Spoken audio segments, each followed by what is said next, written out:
Hey, this is Zacklog the Great. Imagine you were playing Monopoly for the first time and something about the game feels a little odd. Your friend Mark explains that as the banker he gets $300 for passing go. And everyone has to pay rent when they land on someone else's property except Steve.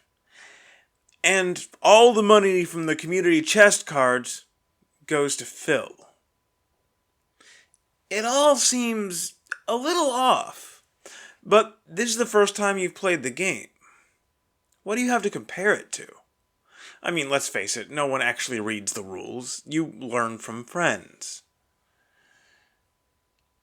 Now, if you'd played Monopoly before, you'd know all of this makes no sense and that is not how the game is played. But if this was your first time, well, you'd have nothing to compare it to. You may have a sense that things seem off, but if everyone else insists this is how the game goes, you'd probably just end up going along with it.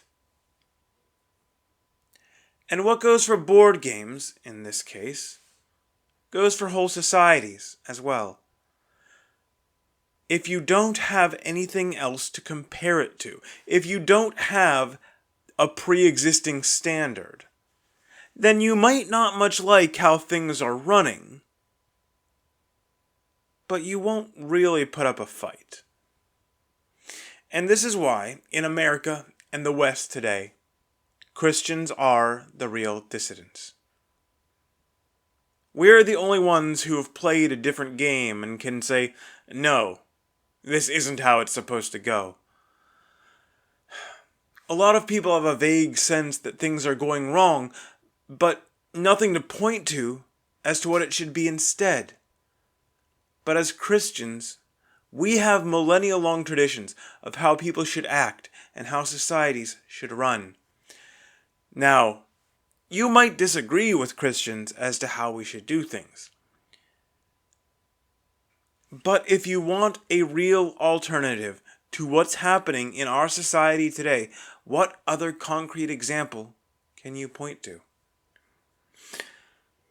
Now, to be fair, you could say that Buddhists and Muslims also have long traditions to compare our current culture to.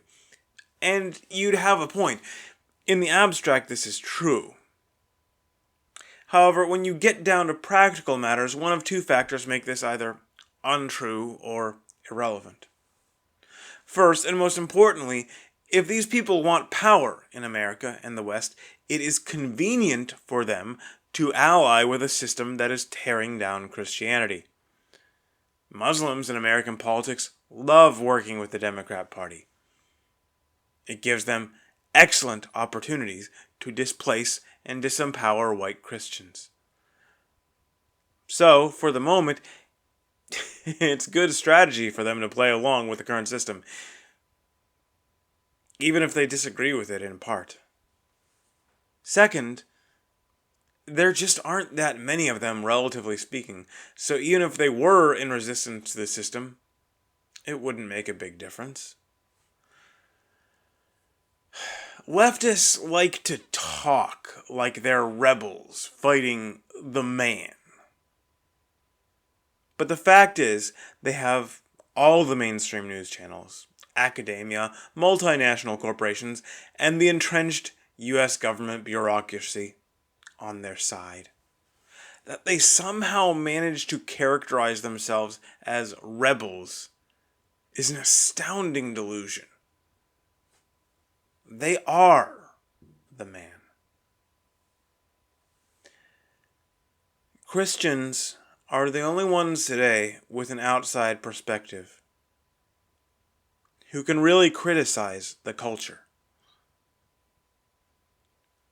We are the real dissidents.